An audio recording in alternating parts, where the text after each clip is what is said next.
Grabe ang naging sagutan sa loob ng court. Unang nagpakawala si Diona Howard ng isang napakalakas na two-handed slam.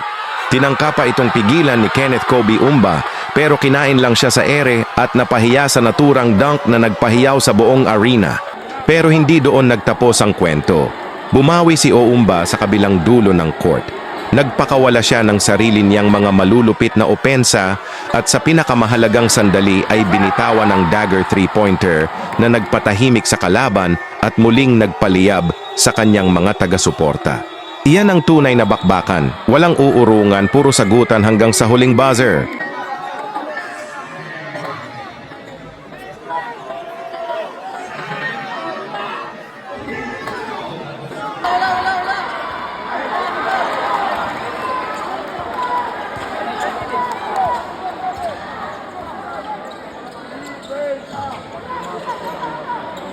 Pumasok